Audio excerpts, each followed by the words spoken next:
Welcome to another episode of Talk to See. Welcome. All right, so today we have Victor. Victor, say hi. Hi, guys. Big fan of the Masters, wearing the sweater, Huge. cups, and he had a hat, he took it off. It was last week was Masters week, so we had to. You went to the Masters. I Picture went to right the here. Masters last week. So I prepared 6 questions for Victor. I think like 5 or 6. I don't know. I love Very he wrote his professional. notes on a napkin. And a napkin. And what we're gonna Super do cute. is we're gonna do question, then we're gonna drink a beer. The whole beer? point of drinking the Alright. beer, no, the ones I poured here, Oh, okay. is not it's a fast method of consumption. It's just to like separate the questions in between. Of course. Okay. And then also, I want to say I picked Blue Moon. Yes, because it's your favorite Falc beer. Right? texted me, pick your favorite beer, and I went for Blue. I was gonna pick an Blue IPA, Moon? but I was like, I'll pick up Blue Moon. Too Blue much, Moon, too much. missing the orange slices. So, let's start before we have our first beer. Oh, put a timer. Victor, how many Emmys do you have? It's a complicated question. Emmy-wise, I think I won 3 Emmys in high school, but they're like student production awards. Then I won from the National Academy of Television Arts and Sciences. I won the Jim McKay Memorial Scholarship Award. So that's like not an Emmy, but it was like, that's the closest equivalent to a sports Emmy that you can win as a high schooler. I won that in 2017. I don't know. Let me ask you again. If someone asks you, how many Emmys have you won? I'll say 1, but not really. I've won a lot more other things, to be honest, but Emmy. He hates me because I ruined his title. That was like such a long time ago. It was in high school. All right, and then I've done so much better things and won other. Let's drink the beer. All right, next I'm question. upsetting him so much. Next question. Cheers. Cheers. Oh, we're pounding it? Yeah. We're pounding it. Before you won the Emmy, you were part of the news channel that your high school had, CCNN Live. CCNN Live. And that's actually super well known, and you guys had a really good website. How did you get into storytelling and video and stuff like that? For me, I kind of got into it by accident. My brother was in CCNN when I was there, and then I kind of just joined it for fun. Like I joined it with Jake and a couple of other friends, and we didn't really do much at first. We kind of just fooled around. But then with sports, and this is how the teacher did a really good job. He knew to get people into a video production, which is kind of like, not nerdy, but it's just like a lot of people don't think about it as cool. He knew a good line to get people to do it is through sports. So that's how I got into it. So he's like, you can be like a play-by-play on our broadcast, and you can do all this stuff when you go to sports games. You can film because you know I love sports. Like all our high school football and basketball games, I'd be the play-by-play, like color commentator, and then I started just getting more. And he would push me into 10-second teaser of Victor commentating. No. Oh my God, you can put Mickey Mouse Victor voice. Johnson right now, he's a safety and a running back. He's an athlete. He's coming to the University of Miami right now, but he's definitely a guy that Columbus has got to have on their radar. What was the first time besides Sophia's Hope that you did like a story video, like one of those 10-minute videos where you tell a story, rather than just like filming a football game? It was the first sports feature story I did. It was about Columbus's star baseball pitcher. He's the leading factor in getting us all the way back to states. I mean, he carried us through the playoffs. Every time he was on the mound, we knew we had a chance to win. To have the season he did was truly remarkable. Andy Arguez has led the Explorers through a historic baseball season. He threw like 3 no-hitters that season. He went crazy. But it was like the underdog story because the year before, he I think had 1 start all year, and then he was like the Miami-Dade pitcher of the year the next year, his senior year. So it was like what happened, how he became, and that was like the first long feature story, and they actually showed it at the Sports Emmy Awards when I won my Emmy. They showed it there, so that was really cool to see, like Mike Tirico and Tom Rinaldi like looking at my work, and everyone's like clapping for me as I walk out on the stage. Nice. Falcon, play that clip because that's cool. Scholarship Award, Victor Prieto.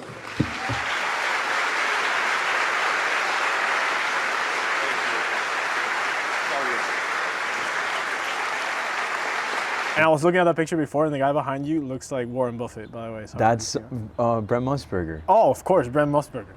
I don't know. All right, next one. Cheers. This guy has to learn sports. Cheers, Falcon. How you down here so quickly? When you get to college, you get employed by a newspaper, The Independent Alligator. Shout out. And then Oh my God, that's right. I was employed technically. you're right? employed. Yeah. He actually did I got an interview. You did an interview. $40 every 2 weeks, baby. And then you started doing these videos where you basically told stories of people that play sports. So you did one of the golf player. What's his name? Ricky Castillo. And then Very what others good you golf do? player. Of U.S. sports people, who else do you do? You did one with I Addie. did a tennis, Addie Baggerly, Addie Baggerly. and Annabelle Fuller, two very good golf players. I did Ida Yaroskog, who was like a really good tennis player for UF. I covered the women's tennis and golf teams. So By was that my time, focus. I'll focus because something that I learned now with you doing this is that you can actually make money out of it. By the time that you did Addie's story, how many $1,000s have you received in awards? Wow. Just putting me on, he's going for the hard-hitting questions. How much money? I honestly, not a lot. Wait, because before I actually did my research, before that believe it or time, not, in the Uber here, I did my research, and the Emmy award was like 25K, right? No, 10K. It was 10K. I won 10K senior year of high school. Was that like a check? Yeah, it was a check. Nice. It And what do you was spend it on? like school and stuff, rent and like, I don't know, Rent. stuff. University of Florida supplies. I won a couple other scholarships based on like, I actually won. It was a great story.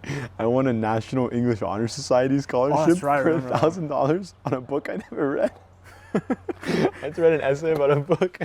So what's the lesson of that is always apply for the scholarship because you never know where you're going to get. Is that a lesson? They actually. I'm trying to make this like somewhat self-development wise, but So I won a lot of. Most of the things I've won haven't been for money. Yeah. The two things, the exception, was after the Addie thing, which the Hearst, which is that's like considered like the collegiate Pulitzers. But that was the one that you did of the Brickell Running Club in Miami, right? yes, exactly. How much was the bag for that one? The bag for that. So I came in second place in the nation. Just missed out on first, and I got 7,500. 7,500. Nice. When you did that story of the Brickell Running Club, 10-second teaser now. I love being outdoor. I love being around people, and this is how I get the satisfaction. So yeah, it's a way of life. I'm not gonna stop. No way, Jose. You did it by yourself, and I remember we talked about it because you had one day. You had what, like a week? I had a week. You had a gave me week to 6 do the days, so entire they story. gave us a prompt. So that was the whole. So I qualified for this. Typically, how it works, but with COVID, it got screwed up. You go to California, they fly you out, and they have, because it's not just video, it's writing, it's photo, Right. it's like a bunch of different things. It's considered like, it's the Hearst journalism. It's this really big deal. Because of COVID, everything was virtual. So they gave us this prompt and really like tell a story. No, I remember it was the story of someone that reopening. came- Yeah, it was yeah, a reopening after reopening, COVID. reawakening after COVID. And You have to you find did- a story in a week, in 6 days. So you have to go out, find a story, and edit it, film it, whatever, put it all together, and then submit it to them. And they my judge question to you is, when we do videos for the channel, is very simple. We kind of think about the shots, we draft them out. I actually talk with Barney, he gives me his feedback, and we put it on paper. When you're doing a story like that, it's much more broad. My question to you is, where do you find the inspiration, and how do you draft, thinking about the shots and how the video is gonna look like, kind of before when you're about to film it? Good question. Well, there's a lot of different ways you can do it. For me personally, and through my experience, what I found, I try to do as much research as possible beforehand to have a sense of like what's going to happen, just so I know as much information as I can as possible. So when I get there, I can be aware of like, oh, they're going to do this, so let me get here, like just to be prepared for whatever. Some people do like shot list where they legitimately like write out like, I've got to get like him running with the sun flare or whatever, and like. I kind of do that, but in my head, I don't really have like I don't go on paper and like write it out, but I have like ideas. Another thing, I watch their videos on YouTube, Talk to See, great channel. And you have all but inspiration. I watch This is my next exactly question is, what's your biggest, top 2 or 3 or 1, whatever, biggest inspirations when it comes to like you creating content? Tom Rinaldi. Go. Put the picture of me and him there. met him in 2017. Best story, I missed his phone call. You missed his terrible, phone call. That's a story for another video. Yeah. But he essentially is like the best feature sports storyteller out there. And if like you grew up watching College Game Day, which is like college football in the morning, he's like the guy that just tells these like really inspiring, emotional stories. They're all like stories that go beyond. If you want to watch a really good one, I think he wrote a book about it too. Maybe you guys should review it. I think it's called The Man in the Red Bandana. It's about like 9/11, this firefighter that like just check it out. I know. I'm on a Fun tangent fact, here. crazy, like loop all around. The Man with the Red Bandana and that story of 9/11, if I'm not mistaken, he went to BC, the college that Barney went to, and Jean Paul's, like Barney's roommate, his mom also went to BC and had a class with him.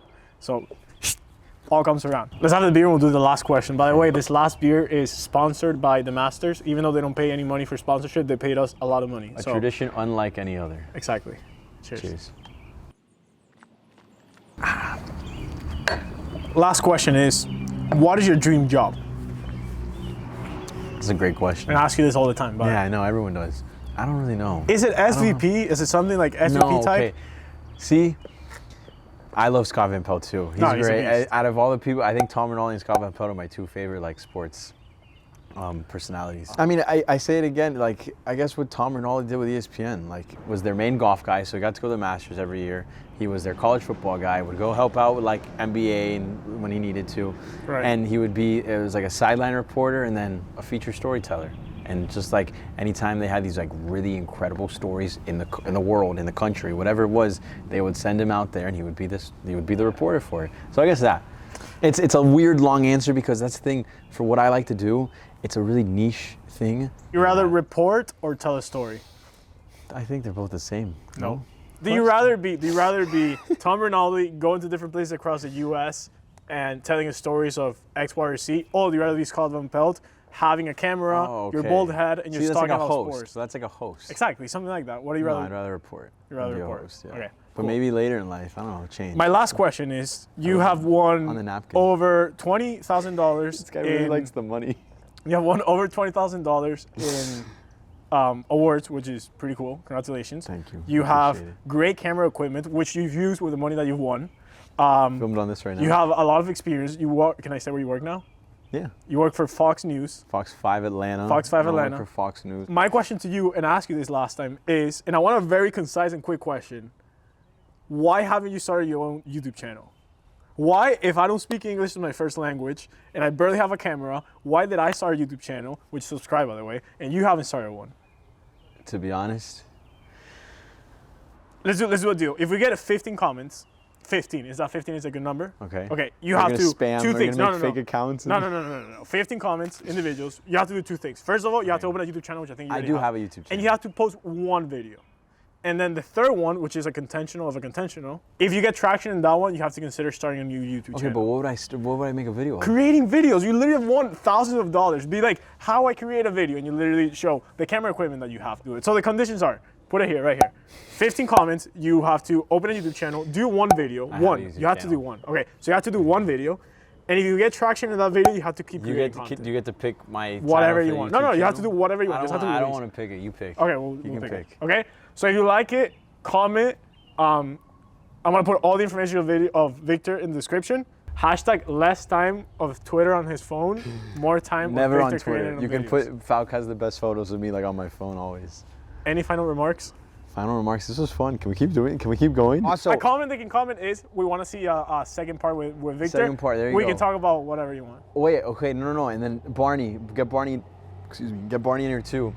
I want to read, my favorite writer, she works for the Ringer, Marine Fader. She did a biography about Giannis Antetokounmpo. You want us to review it? Yes, I want us to review it. We're doing it. We're doing Giannis. Thank you so much for watching the video today. Thank you to Victor. All the information to Victor. You have a great Twitter handle by the way, which Barney loves. We're gonna put it here. So make sure that you follow him. Comment please if you want to see Victor again, or if you want him to create his own YouTube channel. And that's it. Great to be here. Welcome to my home in Atlanta. Peace. And Barney. Wait, I love Barney. Team Barn all the way. Forget Falc. I'm Team Barn.